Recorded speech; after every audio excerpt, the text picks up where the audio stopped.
الحمدللہ رب العالمین والصلاة والسلام علی رسولہ الکریم وعلی آلہ واصحابہ اجمعین اما بعد فاعوذ باللہ من الشیطان الرجیم بسم اللہ الرحمن الرحیم رب اشرح لی صدری ویسر لی امری واحلل عقدۃ من لسانی یفقہوا قولی۔ ہماری زندگیوں میں اگر ہم دیکھیں تو مختلف قسم کے حالات ہمارے اوپر آتے رہتے ہیں۔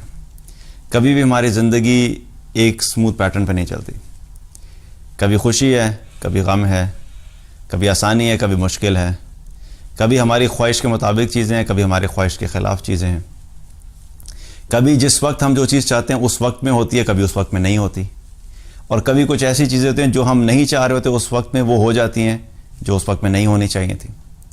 تو یہ اللہ کا ایک نظام ہے کہ اللہ تعالیٰ نے اس زندگی کو ایسا ہی بنایا، اس میں خوشی، غم، راحت، چین، اونچ نیچ سب چلتا رہتا ہے، کبھی آسانی ہوگی، کبھی مشکلات ہوں گی۔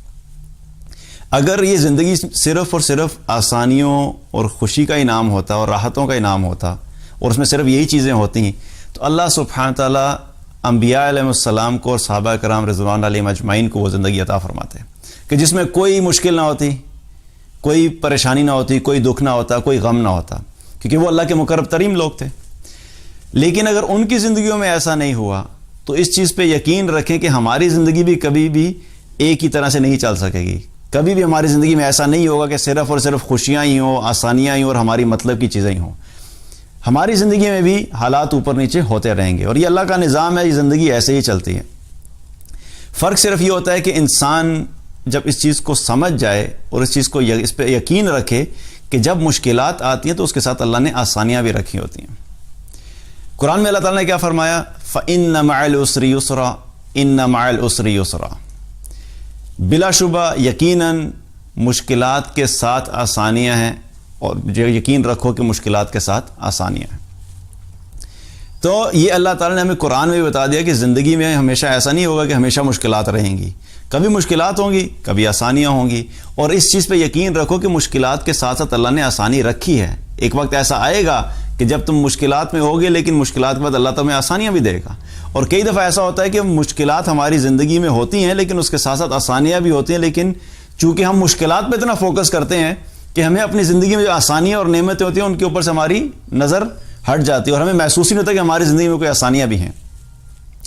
اب یہ جو مشکلات ہیں دیکھیں تو ہم انبیاء علیہ السلام کی زندگی میں ہمیں پتہ لگے گا کہ بہت ساری مشکلات سے وہ لوگ گزرے۔ بنی اسرائیل کو اللہ تعالیٰ نے بہت طریقے سے آزمایا تھا، اور ان پر ایک بہت بڑی آزمائش اللہ نے کیا ڈالی تھی کہ فرعون کو ان کے اوپر مسلط کر دیا۔ اور فرعون اتنا ظالم تھا کہ وہ کیا کرتا تھا کہ وہ ان کے جو بچے تھے، جو لڑکے تھے، ان کو قتل کرتا تھا۔ اب قرآن میں اللہ تعالیٰ نے کیا فرمایا؟ وہ کیا کرتا تھا؟ یذبحون ابناءکم ویستحیون نساءکم، کہ وہ کیا کرتا تھا کہ بچوں کو قتل کرنے کی بھی ایک فارمز ہوتی ہے نا کہ قتل کس طرح کیا تھا۔ اگر ایک عام مرد یا عورت کے بارے میں ہمیں پتہ لگے کہ اس کو قتل کیا گیا تو کتنا بڑا ظلم ہوتا ہے، کسی کو ناحق قتل کرنا بہت بڑا ظلم ہے، اور ہمارے دن میں وہ کبیرہ گناہ ہے۔ تو وہ اور کسی بچے کا پتہ لگے کہ کسی بچے کو مار دیا گیا تو انسان کا دل کیسا ہوتا ہے، اور انسان کہتا ہے کہ وہ کیسا ظالم انسان ہے کہ ایک معصوم بچے کو مار دیا۔ اور وہ جب بچوں کو مارتا تھا تو ایک بچہ نہیں، وہ تمام لڑکے جو پیدا ہوتے تھے اس کے لیے اس نے آفیشلی آرڈر دیا ہوا تھا کہ جو بھی لڑکا پیدا ہوگا اس کو قتل کیا جائے گا، اور قتل بھی کیسے کیا جائے گا؟ یذبحون ابناءکم، وہ ذبح کیا کرتا تھا۔ آپ اس کے ظلم کا لیول دیکھیں کہ وہ کس درجے کا ظالم تھا، اور آپ بنی اسرائیل کی اس مشکل کے بارے میں سوچیں کہ وہ کس امتحان میں تھے۔ آپ ان ماں باپ کے بارے میں سوچیں کہ جن کو پتا تھا کہ اب ان کے ہاں بچہ پیدا ہونے والا ہے، وہ ماں کس کیفیت میں ہوتی ہوگی کہ پتہ نہیں لڑکا ہوگا کہ لڑکی ہوگی۔ آج تو ہمارے یہاں کیا ہوتا ہے، ہمیں تو آنے سے پہلے ہی پتہ لگ جاتا ہے نا، الٹرا ساؤنڈ کرا کے پتہ لگ جاتا ہے لڑکا آ رہا ہے کہ لڑکی آ رہی ہے۔ اگر لڑکا آنے والا ہے تو سارا کچھ نیلا ہو جاتا ہے گھر میں، لڑکی آنے والے تو سب کچھ پنک ہو جاتا ہے، اور تیاری ساری کئی دفعہ یہ ہوتا ہے کہ تیاری ساری پنک کی ہوتی ہے، اچانک لڑکا ہو جاتا ہے، سب کچھ بلو کرو آپ، کبھی مسڈ کالز بھی ہو جاتی ہیں، ایسے بھی کیسز ہوئے ہیں۔ جو ہی پتہ لگا جی لڑکی پیدا ہونے والی ہے، سب کچھ پنک اکٹھا کرنا شروع کر دیا، اور اچانک آخر میں پتہ لگا لڑکا پیدا ہو گیا۔ بہرحال یہ ایک ڈفرینٹ ڈسکشن ہے، تو ہمیں تو پھر بھی پتہ ہوتا ہے، لیکن آپ سوچئے کہ اس وقت جب ان ماں باپ کی کیا کیفیت ہوتی ہوگی کہ جن کو پتہ ہوگا ہمارے یہاں بچہ پیدا ہونے والا ہے۔ اب وہ کیا دعا کرتے ہوں گے کہ اللہ لڑکا نہ پیدا ہو، کیونکہ پتہ ہے کہ لڑکا پیدا ہوا تو اس کو ذبح کر دیا جائے گا۔ اور وہ لڑکیوں کو چھوڑ دیا کرتا تھا. تو یہ اتنی بڑی آزمائش تھی کہ اللہ تعالیٰ نے خود اس کو قرآن میں کہا بلاء من ربکم عظیم, کہ اللہ کی طرف سے بہت بڑی آزمائش تھی. تو یہ آزمائش بھی کس نے ڈالی؟ اللہ نے ڈالی. تو یہ مشکل وقت تھا, لیکن یہ مشکل وقت بھی کیا ہوا کہ اللہ تعالیٰ نے پھر موسیٰ علیہ السلام کے ذریعے سے بنی اسرائیل کو فرعون سے نجات دلائی. تو یہ مشکل وقت بھی کیا ہوا؟ ختم ہو گیا. تو پہلے کیا تھا؟ مشکل وقت, اور مشکل کے ساتھ ہی اللہ نے کیا کیا؟ آسانی بھی کر دی. ٹھیک ہے, مشکل وقت جو تھا وہ بہت لمبا عرصہ تھا اور وہ بہت ہی پینفل تھا, کیونکہ جب انسان مشکل میں ہوتا ہے تو وہ وقت گزر ہی نہیں رہا ہوتا. جب آسانی ہوتی ہے تو یوں لگتا ہے کہ وقت جو ہے وہ بالکل پلک جھپک میں گزر گیا. تو ان کے اوپر ایک مشکل تھی اور اللہ تعالیٰ نے ان کی مشکل کو پھر آسان کیا. اسی طریقے سے یوسف علیہ السلام کی زندگی کا اگر ہم مطالعہ کریں تو ان کی زندگی تو مستقل اس گراف کے تحت چل رہی تھی, مشکل آسانی مشکل آسانی. یوسف علیہ السلام کو جب ان کے بھائیوں نے اپنے والد سے الگ کیا اور جا کے کنویں میں پھینک دیا. اب کیا تھا, جب اپنے والد کے پاس تھے تو کیا تھی؟ آسانی تھی. لیکن جو ہی ان کے بھائیوں نے اپنے والد سے الگ کیا اور جا کے کنویں میں پھینک دیا تو کیا ہو گیا؟ مشکل شروع ہوگی.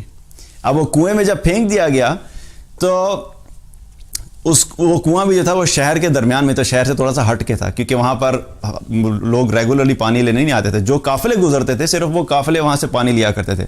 اب وہاں پر وہ کنویں میں ڈال دیے گئے اور کچھ دن کے بعد وہاں سے قافلہ گزرا تو اس قافلے نے آ کے یوسف علیہ السلام قافلے نے آ کے پانی جب نکالنا چاہا اور ڈول کے لیے اس نے ڈول نیچے لٹکایا تو اس میں یوسف علیہ السلام باہر آ گئے.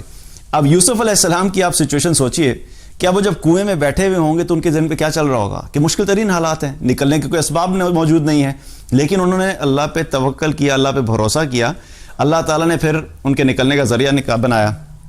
اب پھر کیا ہوا کہ جب نکلے وہ تو ان کو ایک امید پیدا ہوئی کہ چلو اب میں نکلا, میں واپس اپنے گھر کی طرف جاؤں گا. لیکن کیا ہوا کہ اس قافلے والوں نے ان کو کیا کہا؟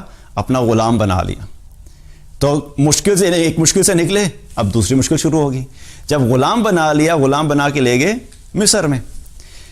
اب جب مصر میں گئے تو وہاں پر ایک اور مشکل, ان کو یہ فکر شروع ہوگی. ظاہر ہے آپ اپنے گھر سے دور ہیں, غلام کی کیفیت ہے, اب آگے کون مجھے خریدے گا, کس گھر میں جاؤں گا, مجھ سے کیا رویہ کیا جائے گا. وہاں پر جو مصر کا جو عزیز تھا اس وقت کا وزیر تھا, اس نے جا کے ان کو خرید لیا اور وہ اپنے گھر میں لے آیا اور گھر میں لا کے اپنی بیوی سے کہا کہ اس کا اچھی طریقے سے خیال رکھنا, اس سے ہمیں فائدہ حاصل ہوگا اور عین ممکن ہے کہ ہم اس کو اپنا بیٹا ہی بنا لیں. تو اب یہ مشکل بھی ٹل گئی, چلو کسی اچھے گھر میں آ گیا ہوں, اب کھانے پینے کا مسئلہ ختم ہو گیا, رہنے کا مسئلہ ختم ہو گیا, کوئی کسی قسم کا فزیکل ٹارچر نہیں دیا جا رہا, اذیت نہیں دی جا رہی. تو کیا ہوا کہ وہ ایک مشکل تھی, اس سے آسانی ہوئی, پھر مشکل میں آئے, اب یہ پھر آسانی ہو گئی. لیکن اب کچھ عرصہ گزرا, جب یہاں پہ پہنچے تھے تو چھوٹے تھے, تقریباً 9-10 سال کی ایج کا آتا ہے, مختلف روایات میں آتا ہے. آہستہ آہستہ کیا ہوا کہ جب وہ جوان ہوئے تو جوانی تک زندگی آسائشوں سے چلتی رہی. جوان ہوئے تو کیا ہوا کہ جو وہاں کے مصر کے عزیز کی بیوی تھی وہ ان پہ عاشق ہو گئی. اب اگلا امتحان شروع ہو گیا اور اس نے کیا کیا کہ ان کو گناہ کے لیے ورغلایا, اور گناہ کے لیے جب ورغلایا اور یہ جب بھاگے نکلے تو وہ جو عزیز تھا اس نے دیکھ لیا. اب یہ جب دونوں دروازے پہ پہنچے وہاں پر وہ عزیز مصر کھڑا ہوا تھا اور اس کی بیوی نے کیا کیا, فوراً تہمت لگا دی کہ یہ میرے ساتھ جو ہے وہ میرے ساتھ غلط کام کرنے کی کوشش کر رہا تھا. اب یہ نئی مشکل شروع ہوگی اور اس مشکل سچویشن سے نکلنے کے لیے کیا کیا کہ ان کو قید میں ڈال دیا گیا. حالانکہ بعد میں یہ پروو ہو گیا تھا کہ غلطی کس کی تھی؟ زلیخا, جو مصر کے وزیر کی بیوی تھی. لیکن اس کے باوجود اپنی غلطی کو چھپانے کے لیے کیا کیا کہ لوگ کیا کہیں گے کہ یہ کس قسم کی حرکت کی ہے اس نے, ان کو قید میں ڈال دیا گیا. جب قید میں ڈال دیتے تو کیا ہوتا ہے کہ جس کا غلطی ہوتی ہے اسی کو قید میں ڈالا جاتا ہے, حالانکہ ان کی غلطی نہیں تھی, لیکن ان کو قید میں ڈال دیا گیا. اب کیا ہوا, ایک اور مشکل شروع ہوگی, پھر مشکل سٹارٹ ہوگی. کچھ عرصہ قید میں رہے اور قید سے نکلنے کے لیے پھر وہ خواب کے لیے, کیونکہ یوسف علیہ السلام جو تھے وہ خوابوں کی تعبیر بھی بتایا کرتے تھے. ان کے ساتھ جو 2 ساتھی تھے ان میں سے کسی نے انہوں نے خواب دیکھا, انہوں نے خواب کی تعبیر بتائی اور خواب سچ ہو گیا. بہرحال کٹ لانگ سٹوری شارٹ کیا ہوا کہ یہ کسی طریقے سے جب بادشاہ کے پاس پہنچے, بادشاہ کو ایک خواب آیا اور خواب کی تعبیر کوئی بتا نہیں پا رہا تھا, تو اس شخص نے کہا کہ میں ایک شخص کو جانتا ہوں جو خوابوں کی بہت اچھی تعبیر بتاتا ہے. تو یوسف علیہ السلام کو اس طریقے سے قید سے نکالا گیا اور جا کے بادشاہ کو جب خواب کی تعبیر بتائی تو وہ قحط سالی کی کیفیت تھی. تو اس نے جو خواب کی اس ڈیٹیل میں نہیں جاؤں گا, لیکن اس خواب کی تعبیر بتائی کہ وہ خواب میں حقیقت میں ہے کیا کہ قحط سالی آئے گی اور قحط سالی کے بعد اس کا سلوشن بھی بتایا کہ کس طریقے سے اس کا سلوشن ہے. تو بادشاہ کو یہ بات بہت پسند آئی, تو بادشاہ نے کیا کیا, ان کو وزیر بنا دیا. ناؤ اگین قید خانے سے نکلے تو کیا ہو گیا, آسانی ہوگی. جب وزیر بنا دیا, وزیر بنانے کے بعد پھر الٹیمیٹلی کیا ہوا کہ وہ ایک لمبا قصہ ہے کہ الٹیمیٹلی ان کے تمام بھائی اور ان کے والد والدہ ان کے پاس آئے مصر میں, اور ان کے ساتھ اکٹھے ہو گئے. اور یہ سارا سفر کیا ہے, دوبارہ کیا ہو گیا, آسانی آ گئی. یہ سارا سفر 9-10 سال کی ایج سے لے کے اور تقریباً 40 سال سے زیادہ کی ایج تک کیا تھا, فَإِنَّ مَعَ الْعُسْرِ يُسْرًا. اللہ کی طرف سے مشکلات بھی آئیں, پھر آسانی آئی, پھر مشکلات آئیں, پھر آسانی, اور الٹیمیٹلی کیا ہوا کہ آسانی آئی. تو یہ یاد رکھیں کہ اللہ سبحانہ تعالیٰ نے جو ہمیں زندگی دی اس میں مشکلات کے ساتھ آسانیاں بھی ہیں, اور مشکلات اور آسانیاں ساتھ ساتھ آتی رہیں گی. کبھی آسانی ہوگی, کبھی مشکلات ہوں گی. اسی طریقے سے رسول اللہ صلی اللہ علیہ وسلم کی زندگی کو دیکھا جائے تو آپ صلی اللہ علیہ وسلم کی زندگی بھی ایسے ہی تھی, بلکہ آپ صلی اللہ علیہ وسلم کی زندگی میں تو مشکلات زیادہ تھی, آسانیاں کم تھیں. آپ صلی اللہ علیہ وسلم اللہ کے محبوب ہیں, مقرب ترین ہے, لیکن آپ صلی اللہ علیہ وسلم کی زندگی میں مشکلات زیادہ تھیں. آپ صلی اللہ علیہ وسلم جب دین کی دعوت کا کام شروع کیا تو اس سے پہلے کیا تھا, لوگ آپ کو کیا کہتے تھے, صادق اور امین. آپ صلی اللہ علیہ وسلم سے محبت بھی کرتے تھے, آپ صلی اللہ علیہ وسلم کی بات کو مانتے بھی تھے, اور سب یہ کہتے تھے کہ بالکل سچے ہیں, اور اپنی امانتیں آپ صلی اللہ علیہ وسلم کے پاس رکھوایا کرتے تھے, اور آپ صلی اللہ علیہ وسلم کے ساتھ سب کا اچھا تعلق تھا. لیکن جو ہی رسول اللہ صلی اللہ علیہ وسلم نے لوگوں کو اللہ کے دین کی طرف بلانا شروع کیا تو وہی لوگ جو صادق اور امین کہتے تھے, آپ صلی اللہ علیہ وسلم سے محبت کرتے تھے, آپ کے خلاف ہو گئے. اور نہ صرف خلاف ہو گئے بلکہ کیا کرنے لگ گئے کہ آپ صلی اللہ علیہ وسلم کے بارے میں غلط باتیں کرنے لگ گئے, اور لوگوں کو کہنے لگے کہ بھئی یہ تو جادوگر ہے, یہ کاہن ہے, اور یہ میاں بیوی کے درمیان جھگڑا کرواتا ہے, یہ اس سے بات مت کرنا, اس سے بات کرو گے تو بات کرنے کی وجہ سے میاں بیوی کے درمیان جھگڑا ہو جاتا ہے, ماں باپ بچوں سے الگ ہو جاتے ہیں, بچے ماں باپ سے الگ ہو جاتے ہیں. تو اس قسم کی باتیں آپ صلی اللہ علیہ وسلم کے بارے میں انہوں نے کرنا شروع کی. تو آپ سوچئے کہ آپ صلی اللہ علیہ وسلم کے دل پہ اس وقت کیا گزرتی ہوگی کہ وہی لوگ جو اتنا احترام کرتے تھے, آج جب میں اللہ کے دین کی طرف بلانا شروع کیا, اللہ کی طرف بلانا شروع کیا ہے کہ ایک اللہ کو اپنا معبود مانو اور ان بتوں کی پوجا چھوڑ دو, تو اس کی وجہ سے یہ سارے لوگ میرے خلاف ہو گئے. تو اسی طریقے سے نہ صرف یہ کرتے تھے بلکہ آپ صلی اللہ علیہ وسلم کو ایک مرتبہ نبی صلی اللہ علیہ وسلم, شروع کے دن کی بات ہے جب مسلمان کمزور تھے مکہ میں, اور ایک سٹیج ایسی آئی تھی کہ مسلمانوں کو حرم میں نماز پڑھنے سے منع کر دیا گیا تھا. لیکن رسول اللہ صلی اللہ علیہ وسلم وہاں پر نماز پڑھنے کے لیے گئے, کعبہ کے سامنے نماز پڑھ رہے تھے, سجدے کی حالت میں تھے. جو ہی سجدہ کیا تو وہاں کے جو کفار مکہ تھے انہوں نے کیا کیا کہ اوجھڑی جو ہوتی ہے نا, وہ لا کے آپ صلی اللہ علیہ وسلم کے سر پہ رکھ دی, کندھے پہ رکھ دی. اس حالت میں آپ صلی اللہ علیہ وسلم پہ اوجھڑی رکھ دی. اور آپ سوچئے کہ ایک آپ نماز کی کیفیت میں ہیں, جب آپ نماز پڑھ رہے ہوتے ہیں ویسے ہی آپ اللہ کے قریب ہوتے ہیں, اللہ سے ظاہر ایک تعلق ہوتا ہے, اور اس سچویشن میں آپ کے ساتھ یہ کیا جائے تو آپ صلی اللہ علیہ وسلم کے اوپر کیا کیفیت گزری ہوگی, آپ صلی اللہ علیہ وسلم کیا کیفیت ہوگی اور کیا احساس ہوگا. لیکن اللہ کے دین کی خاطر چونکہ یہ کرنا شروع کیا تھا تو اللہ کے دین کی خاطر یہ مشکلات آپ صلی اللہ علیہ وسلم نے دیکھی. اور اسی طریقے سے آپ صلی اللہ علیہ وسلم کے جو صحابہ تھے انہوں نے بھی مشکلات دیکھی. عثمان رضی اللہ عنہ کے ساتھ کیا کیا گیا, عثمان رضی اللہ عنہ کو ان کے چچا جو تھا وہ کیا کرتا تھا کہ ایک ٹاٹ میں لپیٹ کے ان کو دھواں دیا کرتا تھا. اور دھواں دینے کا کیا مطلب ہے کہ دھوئیں کی وجہ سے ان کو جو ٹارچر ملتا تھا, جو اذیت ہوتی تھی کہ جب دھواں آپ کی آنکھ میں جائے, آپ کے ناک میں جائے, تو آپ سوچیں کہ آپ کی کیا کیفیت ہوتی ہے. عثمان رضی اللہ عنہ کے چچا ان کو یہ اذیت دیا کرتا تھا. بلال رضی اللہ عنہ کے ساتھ کیا کیا جاتا تھا, بلال رضی اللہ عنہ کو تپتی ریت پر دن کو لٹا دیا جاتا تھا. اب تپتی ریت پہ لیٹنے سے آج ہمیں یوں لگتا ہے کہ یار کیا ایسی کیا بات ہوگی. آپ سوچئے کہ آج بھی جب عرب میں جب صحرا میں جو ہوتا ہے نا, دن کا جب وقت ہوتا ہے, جب 45 ڈگری سینٹی گریڈ باہر ٹیمپریچر ہوتا ہے, تو اس وقت صحرا کی جو ریت ہوتی ہے نا اس پہ ہاتھ نہیں رکھا جاتا. لیٹنا تو دور کی بات, ہاتھ ٹچ کرنا مشکل ہوتا ہے, اتنا گرم ہوتا ہے. لیکن اس ریت پہ لٹا کے ان کے اوپر پتھر رکھ دیا کرتے تھے, اور انہیں کہا جاتا تھا, انہیں کہتے تھے کہ چھوڑ دو اپنے اس دین کو. لیکن وہ کیا کہتے تھے, احد احد احد. وہ نہیں چھوڑا انہوں نے اپنا دین, اس کے باوجود وہ اپنے دین پہ قائم رہے. لیکن کیا ہوا, مشکلات آئیں. اسی طریقے سے ابو بکر رضی اللہ عنہ کے ساتھ کیا کیا گیا.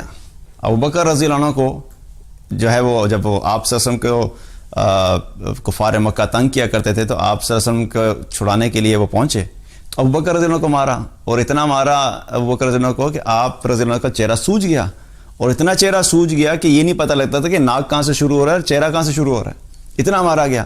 اور یہاں تک کہ کچھ لوگوں نے سمجھا کہ بس اب یہ ختم ہو چکے ہیں، اور ان کو اٹھا کر وہاں سے نکالا گیا. کس وجہ سے کیا گیا تھا؟ اللہ کے دین کی خاطر. آسان تھا کہ مشکل تھا؟ مشکل حالات تھے.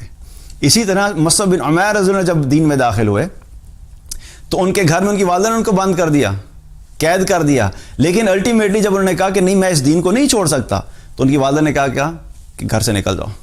اگر تم دین نہیں چھوڑ سکتے تو تم گھر سے نکل جاؤ. اور گھر سے نکل گئے، اور وہ اتنی شاندار اور اتنی عالی شان زندگی گزارا کرتے تھے، لیکن وہ آسان ترین زندگی جس کو ہم آج آئیڈیلائز کرتے ہیں اس کو چھوڑ کے اللہ کے دین کی خاطر کیا ہوا، مشکل ترین حالات میں آ گئے. اور اس حالت میں نکلے کہ ان کے پاس، ان کو جب وہ نکل رہے تھے، ان کی والدہ نے کہا کہ جو کپڑے تم نے پہنے ہوئے ہیں ان کپڑوں کو بھی اتار کے جاؤ، یہ بھی اس گھر کے ہمارے کپڑے ہیں، ہماری طرف سے دیے گئے ہیں. تو مصعب بن عمیر رضی اللہ عنہ نے کیا کہا کہ نکلتے ہوئے 2 پرانے سے ٹاٹ سے لپیٹ کے نکلے کہ کم از کم میرا ستر قائم رہے. تو اب آسان ترین حالات کے بعد کیا ہوا، مشکل ترین حالات میں آ گئے. تو یہ جو مشکلات ہیں زندگی میں یہ ایسے ہی ہے. پھر لیکن ایک وقت کیا ہوا، آپ صلی اللہ علیہ وسلم کی قربانیاں، آپ صلی اللہ علیہ وسلم نے جو مشکل حالات دیکھے، ان صحابہ نے جو مشکل حالات دیکھے، پھر ان تمام لوگوں کو رسول اللہ صلی اللہ علیہ وسلم اور صحابہ مکہ سے ہجرت کر گئے. اپنے جو جہاں پہ انسان رہ رہا ہوتا ہے، جہاں ساری زندگی گزاری ہوتی ہے، اس جگہ کو چھوڑنا کوئی آسان کام نہیں ہوتا. لیکن اس سچویشن کی وجہ سے حکم ہوا کہ اس جگہ کو چھوڑ دیا جائے. انہوں نے جگہ کو چھوڑا، مکہ سے ہجرت کی، مدینہ چلے گئے. اور مدینہ میں جا کے پھر جب اللہ سبحانہ تعالیٰ نے اسلام کو غلبہ عطا فرمایا اور اسلام جب وہ پھیلا، تو پھر کیا ہوا کہ وہی لوگ، ایک وقت آیا کہ فتح مکہ ہوا، تو آپ صلی اللہ علیہ وسلم اور آپ کے وہی صحابہ فتح مکہ پہ مکہ میں جب داخل ہوئے تو فاتح کے ہاتھ سے داخل ہوئے. اور یہ تھا اللہ کی طرف سے کیا تھی، پھر آسانی ہوگی. کہاں سے شروع ہوا اور کیا آسانی ہوئی، لیکن اس آسانی کے آنے تک بڑا مشکل وقت تھا.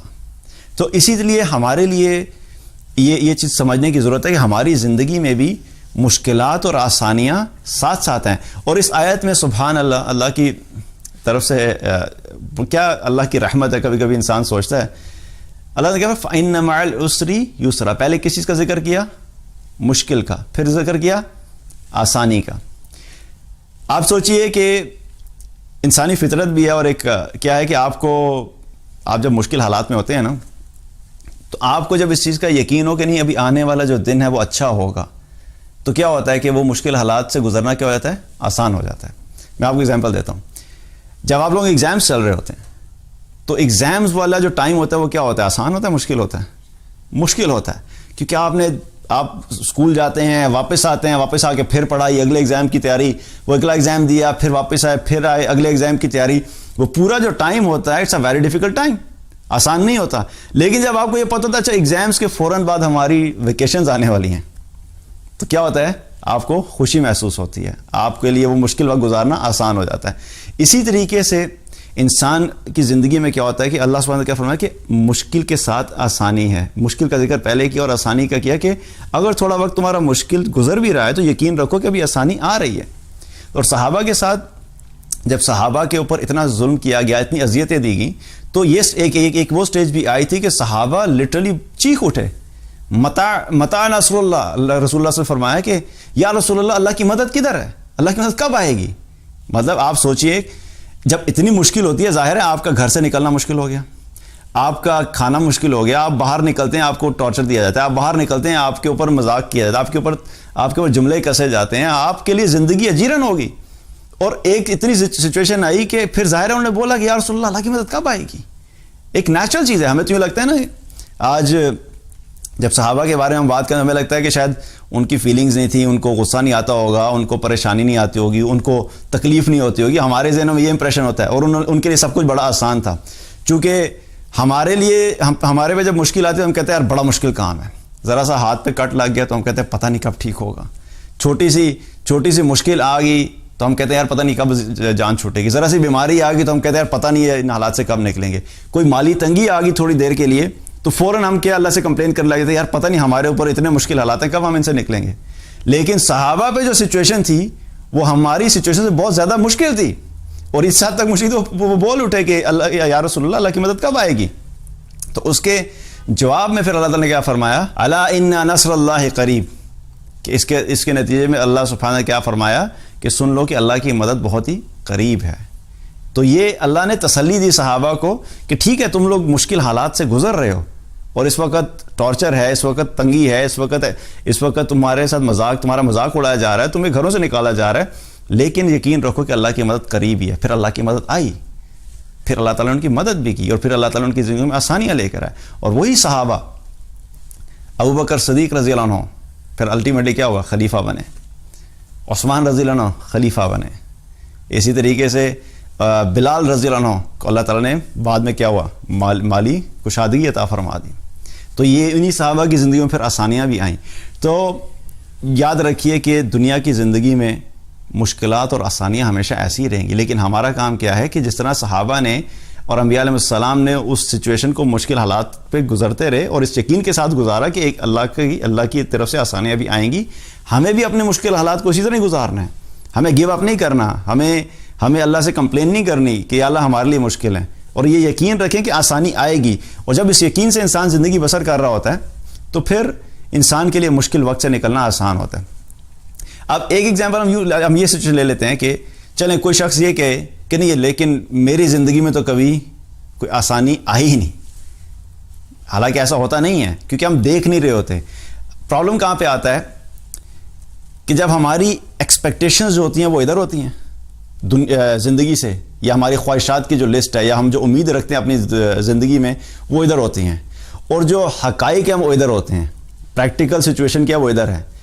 وہ جب یہ گیپ بڑھتا ہے تو اس کا نتیجہ کیا ہوتا ہے کہ پھر انسان ہمیشہ یہی کمپلین کرتا رہتا ہے کہ میری زندگی میں آسانی, کیونکہ آپ نے اپنی ایکسپیکٹیشنز ان ریئلسٹکلی اتنی اوپر کر لی تھیں کہ وہ پریکٹیکلی دنیا میں پاسبل ہی نہیں ہے کہ آپ کی ہر خواہش پوری ہو.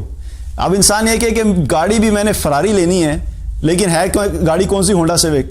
تو فراری اگر نہیں مل رہی تو ہونڈا سیوک تو ہے. اپنی ایکسپیکٹیشن کو تم نیچے لے کے آؤ کہ اللہ کا شکر ہے کہ میرے پاس ہونڈا سیوک ہے, تو کیا ہوگا کہ یہ جو کیفیت ہے ناشکری والی, یا تمہیں جو لگ رہا ہے بڑی مشکل ہے, یہ آسانی میں تبدیل ہو جائے گی. اللہ کا شکر ہے میرے پاس ہے. اسی طریقے سے ہماری خواہشات کی جو لسٹ ہے وہ اتنی لمبی اور اتنی اونچی ہوتی ہے, لیکن حقیقت اس کے مطابق نہیں ہو سکتی. تو ہمیں کیا لگتا ہے کہ ہماری زندگی میں مشکلات ہی مشکلات ہیں.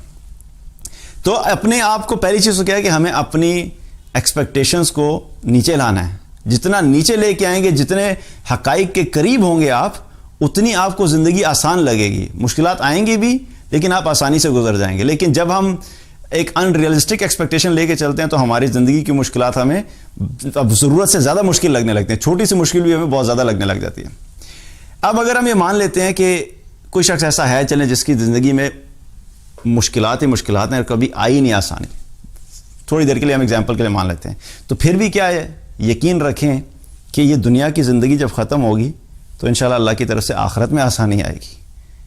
اگر دنیا میں آسانی نہیں ملی تو انشاءاللہ اگر اللہ کی اطاعت پہ زندگی گزاری ہے اور اللہ کی نافرمانی نہیں کی تو الٹیمیٹلی اللہ تعالیٰ آخرت میں ہمارے لیے آسانی کرے گا.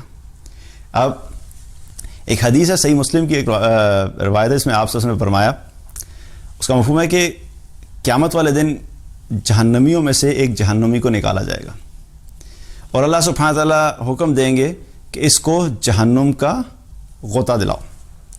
اس کو جب جہنم سے غوطہ دلا کے نکالا جائے گا اور اس سے پوچھا جائے گا کہ کیا تم نے اپنی زندگی میں کبھی کوئی بھلائی دیکھی, اور یہ وہ شخص ہوگا کہ جس کی زندگی ہمیشہ بھلائی سے بھری ہوئی تھی, دنیا میں اس نے کبھی کوئی مشکل نہیں دیکھی, دنیا میں کبھی کوئی پرابلم نہیں دیکھا, لیکن تھا وہ جہنمی کی, اللہ کی نافرمانی کرتا تھا.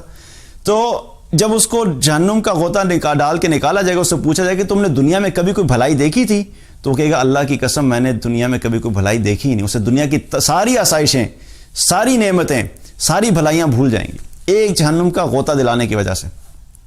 اور اسی طریقے سے پھر ایک ایمان والے کو لایا جائے گا جو جنتی ہوگا, لیکن اس نے دنیا میں زندگی ایسی گزاری تھی کہ صرف اور صرف مشکلات تھیں, غم اور مشکل اور پریشانیاں, اور ایک کے بعد دوسری, دوسری کے بعد تیسری.